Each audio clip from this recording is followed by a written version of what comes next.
What's up, YouTube? Mike from Mass here, Mass Aquariums. And I've been thinking lately, I do love this AC tank, but I really want to get into saltwater. And I've been pondering on whether or not to turn this AC tank into a saltwater tank. But I got loads of questions, just like you guys. If anyone out there, like me, wants to start saltwater, I know one person that can help me. And that's Mike from Aaron's Aquariums. So I've got a bunch of questions that's going to help me, and I hope it can help you. My first question. I've got nice sand in this tank. Can I keep this sand for a saltwater, or do I have to scrape it all out and get live sand? How's it going, Mike? No, you can keep that sand in your tank, it's perfectly fine. You can use anything that you want to use for substrate. You don't have to go with live sand. Now, this is a misconception that I've heard quite a lot, and it catches a lot of beginners out, because there's still quite old school people that say you've got to use live rock and you've got to use live sand. It's not the case, and you don't have to use live sand if you don't want to. You don't have to use crushed coral if you don't want to. Like you said, you've got sand there for an African cichlid tank. You can keep that. You can do a bare bottom tank if you want to do a bare bottom. Me personally, in my tank, I've gone for black gravel. It's just standard aquarium gravel. It doesn't affect the pH of the tank in any way. It's inert, but I like the colour of it, so I went with black. Answer to the question is, yep, you can keep the sand, not a problem. Another question I have is, can or does my freshwater beneficial bacteria, will that hold true in a saltwater tank? Are the beneficial bacteria different?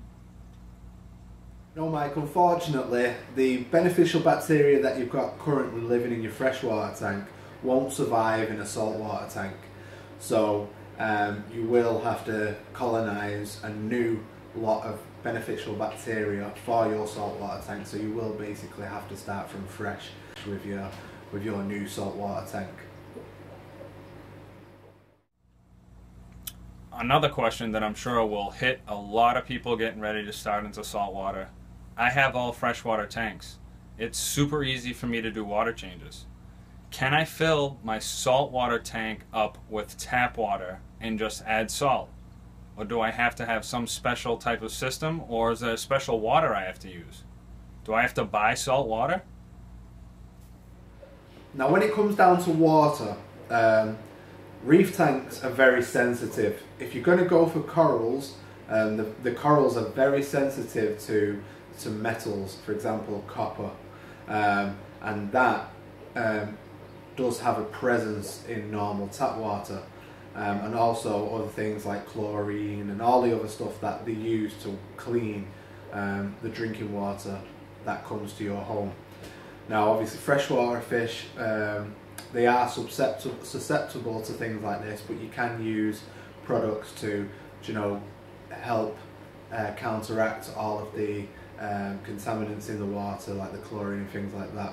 You can also do that for salt water, but I wouldn't recommend it. Realistically, what I would suggest is using RODI water, and making sure that water is at 0 TDS.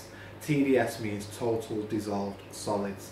So in other words, 0 TDS means there's nothing in the water other than water.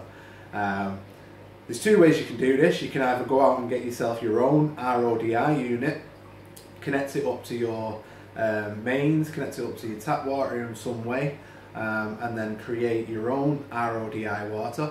Or you can go to the fish shop, your local fish shop, and you can buy it from them. And you can also buy it from them pre-salted, so you literally don't have to mix the salt or anything. You can go to them, they mix the salt and everything for you, and then all you've got to do is tip it straight into your tank.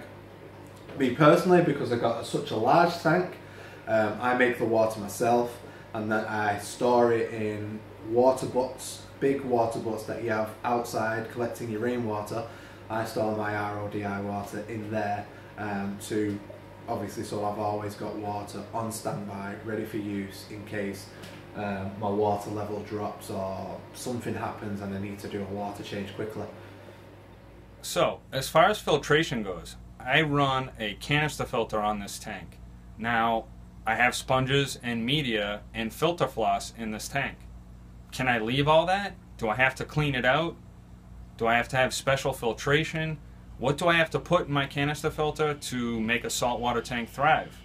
Or can I just leave it all? When it comes down to your filtration, the filtration isn't much different to your fresh water. So everything that you've currently got in your canister filter for fresh water will transition over to a saltwater tank very easily. You said about filter floss. I'd probably change your filter floss anyway, because filter floss gets dirty very quickly, so I probably would put fresh filter floss in there.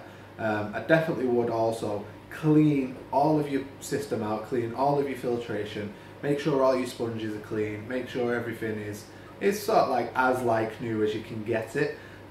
Get it all nice and clean so that when it comes into this tank it's like a fresh start, and you're good to go.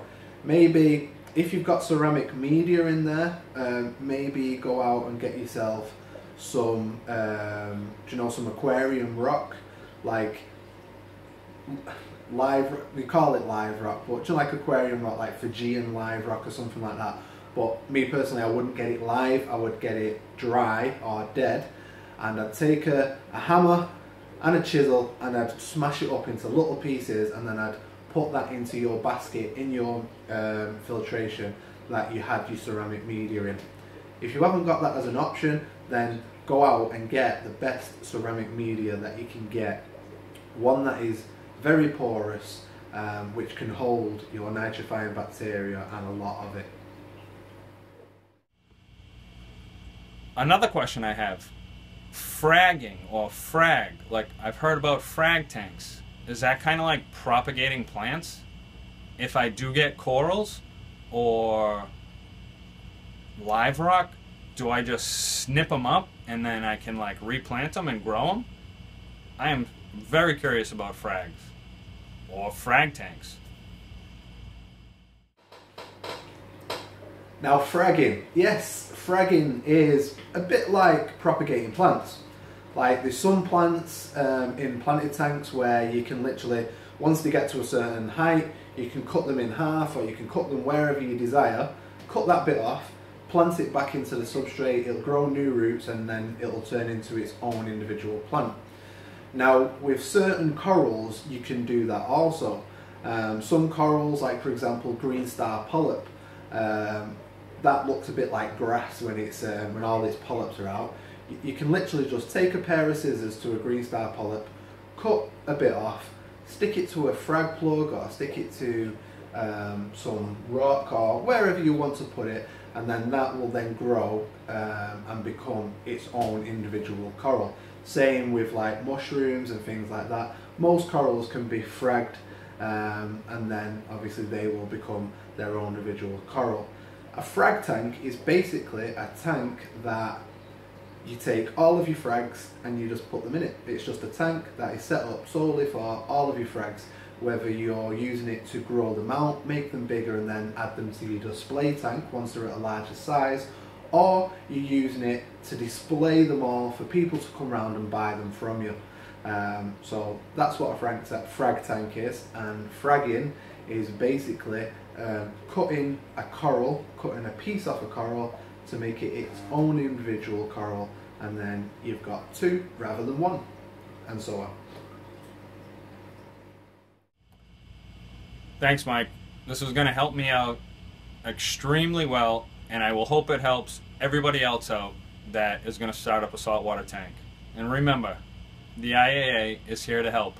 Not only an IAA member, but the world. Guys, there was a little video on saltwater, a little beginner's introduction. Now if you've got any questions on saltwater, if you've considered setting up your own tank but you're a bit scared of doing it because of all of the horror stories or anything like that, then in the comment section below just let us know what you want to know, and I'll do my best to answer it. Obviously I'm not an expert at saltwater. I'm not an expert, but I do know quite a bit now, and obviously what I can answer I will. and I'll help you out as best I can. Also as well, go over to the Aaron's Aquarium channel where there's a lot happening with saltwater. We've got loads of videos coming out this year which are solely dedicated for saltwater.